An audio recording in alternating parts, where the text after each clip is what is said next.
Hello kabayan, magandang araw kabayan. Ang gagawin pala natin ngayon kabayan, Toyota RAV4. So lumang modelo yan sa kabayan ha, na Toyota RAV4. Tingnan mo, iba pa yung forma niya kabayan. So magpalit pala tayo ng reinforcement din kabayan. Magpalit din tayo ng bumper, tanggal kabit tayo niyan kabayan. Yung headlight okay lang yan sa kabayan, walang problema yan. Medyo sa gitna talaga siya yung bangga. Tingnan yung sa baba kabayan, yung plastic cover ng engine. So medyo kumanto din siya. Grabe yung pagka-aksidente yung horn niya kabayan, yung busina okay lang naman, walang problema yan. Yung foam palitan natin, yung nakakabit doon sa may reinforcement kasi may foam yan siya kabayan yan. Pero yung hood ata kabayan, nakalimutan ko na kasi ito kabayan at saka hindi ko rin na i-video pagkatapos nito kabayan kasi mabilisan nga yung trabaho nito kabayan pag luma naman kabayan, hindi ganong basta, pero maganda, perfect yung pagkatrabaho nito kabayan. Pag luma kasi modelo, parang hindi ka takot, hindi ka ganong hindi ka tulad sa bagong modelo na kailangan i-perfect mo yun para sigurado. Kasi alam naman natin masilan yung mayari din pag medyo bago, pero pag luma okay lang yan.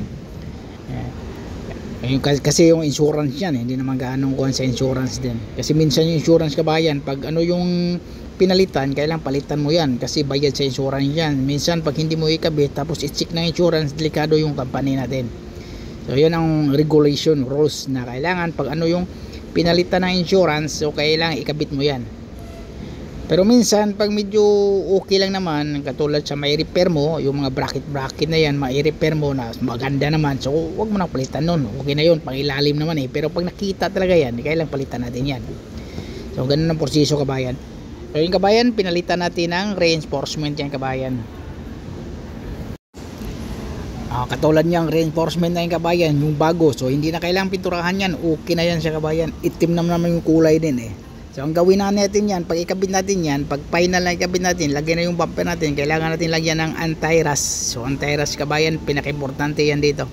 Kasi lalo na yung pag-repair mo yung katawan ng sasakyan, tapos ina-spatan mo yun, so medyo may kalawang doon sa loob pag hindi mo mapinturahan yan. So normal kabayan, kailangan lagyan mong anti-rust, lalo na yung magpalit ka ng panel. So kailangan wag mo kalimutan yung anti-rust kabayan kasi iba yung dito kabayan, warranty. So yung warranty, long life yung warranty dito kabayan Kunwari magpalit ka ng panel sa likuran tapos nagkalawang yan, so pag ibalik nila yan, walang bayad yan. So iba talaga, warranty, long life, kahit pa 10 years may bumalik nga dito, 9 years na so walang bayad yun kasi yun nga warranty. So under warranty kasi naka-record lahat ng ginagawa. So kahit grabe, long life warranty nga kabayan. Kaya yun ang sinasabi ko na huwag kalimutan yung anti-rust pagkatapos pinturahan. Kahit pa malinis yung magpalit ka ng panel, tapos sa loob nun may welding yan MIG yung gamit, hindi naman yung acetylene. Pag lalo na yung acetylene kabayan kasi bugbog talaga yon sa welding. Yung MIG naman, yung sa may doong banda ka nag-welding, yung pinagdugtungan mo, huwag mong kalimutan na anti-rust doon sa loob. So sundutin mo yung anti-rust kasi natin papasok doon sa loob may hose yan So kailangan lagyan mo anti-rust yan loob.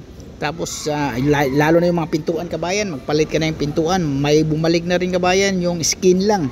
Kaya sabi ko sa estimator, pag magpalit ng skin, mas maganda pa kukuha na lang ng sikanhan na buo. Kasi pag skin kasi kabayan, lalo na yung pag mabugbog yung skin, so papalit ka doon, mas mabilis kapitan ng kalawang yung kabayan.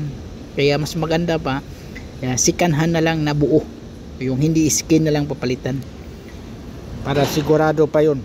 So yun kabayan, huwag kalimutang mag-subscribe kabayan Maraming salamat kabayan, at paki-follow yung Facebook page natin.